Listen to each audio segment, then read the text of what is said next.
पुत्री पुत्री का जन्म माता पिता के भाग्य का उदय। पुत्री के जन्म में माँ की उम्र बढ़ जाती है। पुत्र अपने पिता के कुल का उद्धार कर सकता है, किंतु पुत्री दोनों कुलों का उद्धार करती है। पुत्री शादी के पहले 20 वर्ष तक माँ के घर के कामों में हाथ बटाती है। 90% लड़कियाँ शादी के बाद जहाँ पिता भेज देता है वहाँ खुशी के साथ चली जाती हैं। बाप ही जानता है अपनी दशा बेटी को विदा करने में। शादी के बाद लड़की का सब कुछ बदल गया। सब कुछ बदल गया। माता पिता बदल गए, घर मकान बदल गए, गोत्र बदल गया, जात बदल गई, भोजन रहन सहन बदल गया, गोत्र बदल गया, जिला बदल गया, सब कुछ बदल गया। स्त्री जब अपने गांव मायके जाती है तब पति मना कर दिया तो नहीं जाती। बहन भाई का प्रेम अगाढ़ बहुत ज़्यादा होता है जब तक जगदम्बा नहीं आती। लड़की के माता पिता बदल कर सास ससुर हो जाते हैं। उनकी सेवा मन से प्रेम से करती हैं, करना चाहिए। देवकी वसुदेव द्वारका गए थे तो कोई कमरा नहीं मिला तो बरामदे में तकिया चादर लगाकर सो गए। 1 से 16 रानियां थीं, किसी ने ध्यान नहीं दिया। जब राधा जी ने देखा तब उनके भोजन लेटने की व्यवस्था बनाई और रो कर कह रही थीं और कह रही थीं कि जब तक जीवित रहूँगी तब तक सास ससुर की सेवा में खड़ी रहूँगी।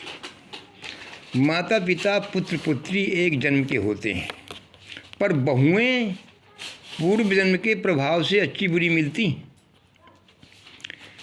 किसी किसी बहू को भाग्य के अनुसार अच्छी बुरी सास मिलती।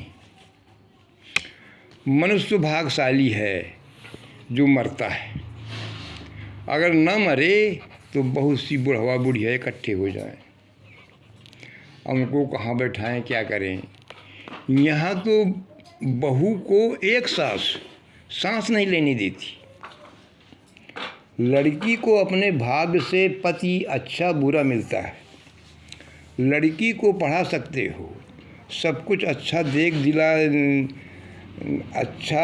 कर शादी कर सकते हो, पैसा खर्च करके नौकरी दिला सकते हो, पर लड़की का भाग नहीं बदल सकते।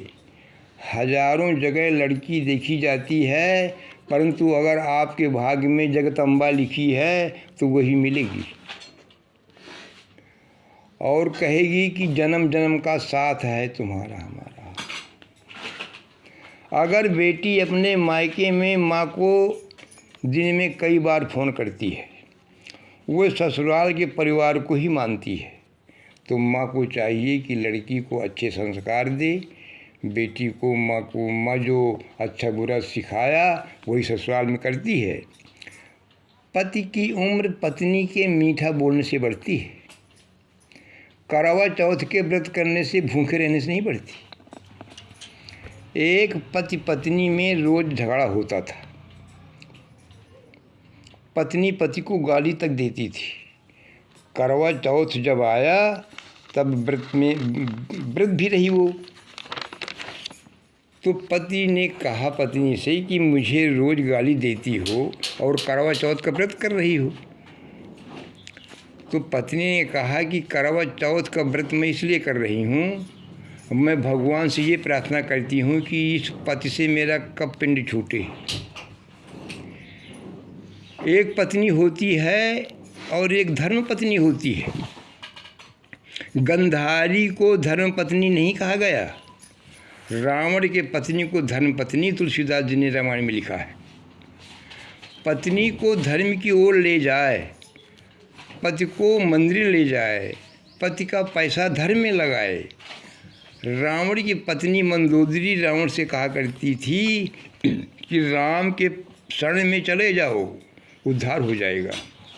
मंदोदरी का धर्म की ओर दिमाग था। मंदोदरी भस्म लगाकर शंकर जी के पास जाती थी कि उससे प्रसन्न हो जाएं और शादी कर लें। अब इस ज़माने में विवाह में लड़कियां ब्यूटी पार्लर में मुंह बनाने जाती हैं। विवाह भावर का मुहूर्त निकल जाता है, लड़कियां चंद्रमुखी बनती रहती हैं। बाद में सुबह सब पानी में धो गया, 25,000 रुपये भी धो गए। प्रगति ने जो सुंदरता बना दिया, उसके सामने सब कुछ फेल। पहले ज़माने में विवाह चरित्र देखकर होता था, चरित्र देखकर। अब इस ज़माने में शादी चित्र देखकर होती है। चित्र देखकर शादी के बाद में विचित्र हो जाती है वो। सबरी पहले जन्म में महान सुंदर थी। सबरी पहले ज़माने में महान सुंदर थी। दुनिया का कोई भी व्यक्ति देख नहीं पाता था। सबरी पर्दे में रहती थी। एक बार सबरी अपने पति से कहा कि मेरी एक अभिलाषा पूरी कर दो, मुझे गंगा स्नान करने जाना है। तो सबरी के पति ने घर से गंगा जी तक, सबरी के पति ने घर से गंगा जी तक चारों तरफ रास्ते रास्ते टेंट लगवा दिया कि कोई भी व्यक्ति सबरी को देख न पाए। तब सबरी गंगा स्नान करने गई। सबरी इस पर्दे से उब गई थी। दूसरे जन्म में सबरी ने भगवान से प्रार्थना की कि मुझे कुरूप बनाओ और मैं वन में रहकर खुला जीवन व्यतीत करूं और सबसे मिल सकूं। दूसरे जन्म में सबरी से मिलने भगवान जंगल में गए और सबरी के जूठ बेर खाकर खुश हुए। सबरी में धर्म और प्रेम था। मंदोदरी धर्मचारिणी थी, रावण में धर्म नहीं था। इसलिए मंदोदरी रावण के साथ पूजा में कभी नहीं बैठी, क्योंकि रावण अहंकार से भरकर पूजा करता था। रावण की दूसरी पत्नी दंभमालिनी रावण के साथ पूजा में बैठती थी।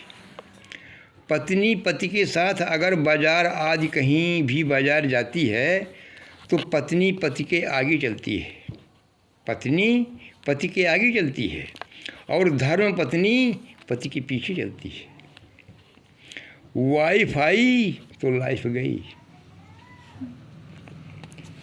घर की नारी अगर गलत हो जाए तो आदमी का सत्यानाश। हाथ की नारी जो वैद्य डॉक्टर देखते हैं, अगर गलत हो जाए तो आदमी का सत्यानाश। एक नारी और होती है, आप लोग किसी किसान से पूछिए, एक नारी और होती है जो किसान खेत जोतकर बीज बोता है, उसे भी नारी करना कहते हैं। किसी भी किसान से पूछ लेना, अगर वह भी गलत हो जाए तो आदमी का सत्यानाश। सीता जी राम जी के साथ 14 वर्ष वन में रहीं, कभी भी राम जी के आगे होकर नहीं चली। सीता स्वयंवर में जब सीता जयमाल लेकर आईं तब ब्यूटी पार्लर से नहीं आईं, सादे वस्त्र गहने पहनकर आईं। जनक जी ने सीता स्वयंवर में बहुत से बड़े बड़े योद्धा बुलाए। जनक जी ने कहा कि इसी धनुष को तोड़ देगा उसी के साथ सीता का मैं विवाह करूंगा। एक से बढ़कर एक योद्धा धनुष को हिला नहीं पाए, सभी ने अपनी अपनी वीरता दिखाते रहे। तब जनक जी ने रोकर तेज आवाज़ से कहा कि इस धरती में कोई वीर नहीं है। तो लक्ष्मण जी ने क्रोध से भरकर राम जी से बताया कि जनक जी कह रहे हैं कि इस धरती में कोई वीर नहीं है। तो लक्ष्मण जी ने कहा कि मैं बताऊंगा इस धरती में वीर हैं कि नहीं, क्योंकि लक्ष्मण जी शेषनाग अवतार हैं, पूरी धरती को साधे हैं, तो वो बताएंगे। तो राम जी ने कहा कि देखो लक्ष्मण, इतना क्रोध न करो अपने होने वाले ससुर से। राम जी एक तरफ किनारे में खड़े थे और सीता जी जयमाल लिए खड़ी थी। तो राम जी सीता जी को टकटकी निगाह से ताकते रहे और ताकते ताकते सीता जी की ताकत राम जी में आ गई और राम जी ने धनुष को तोड़ दिया। सीता जी ने राम जी के गले में जयमाल डाल दिया, विवाह संपन्न हो गया। राम जी के 14 वर्ष के वनवास में सीता जी भी साथ में गईं। फिर सीता जी का हरण हुआ। बाद में राम जी ने रावण के मारने के लिए चित्रकूट में कूटनीति बनाई। इसीलिए चित्रकूट का नाम चित्रकूट पड़ा। चित्रकूट दूसरा एक अर्थ मैं मोटी भाषा में बता रहा हूँ। चित्रकूट माने दूसरा कारण कोटन प्रकार के चित्र। आप किसी तीर्थ में जाइए तो आपको 1-2 ऐसे देवता मिलेंगे और वहाँ तो कोटन प्रकार के चित्र है, तो इससे चित्रकूट नाम पड़ा। क्योंकि रावण को मारने के लिए राम जी ने समुद्र के किनारे शिवलिंग की प्राण प्रतिष्ठा कराने के लिए हनुमान जी को बुलाकर कहा कि कोई विद्वान पंडित ढूंढ कर लाओ। प्राण प्रतिष्ठा करवाना था राम जी को, तो हनुमान जी ने कहा कि कोई अच्छा विद्वान पंडित ढूंढ के लाओ। तो हनुमान जी ने हर जगह पता लगाया। सभी लोगों ने बताया कि रावण से विद्वान पंडित कहीं नहीं है। तो हनुमान जी रावण के पत्नी के पास गया, पहले मंदोदरी के पास, और कहा कि लंकापति रावण से कहो कि शिवलिंग की प्राण प्रतिष्ठा करवा दे।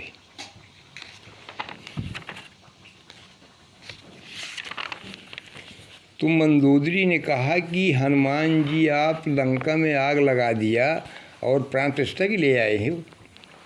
तो हनुमान जी ने मंदोदरी को अच्छे शब्दों में प्रेम से समझाया कि मंदोदरी, हनुमान जी की बात मानकर रावण को प्रेम से समझाया। मंदोदरी ने फिर रावण को समझाया कि ये जी स्वामी, ब्राह्मण कुल में जन्मे हो तो ब्राह्मण जैसा कर्म करो, राम जी की प्राण प्रतिष्ठा करवा दो।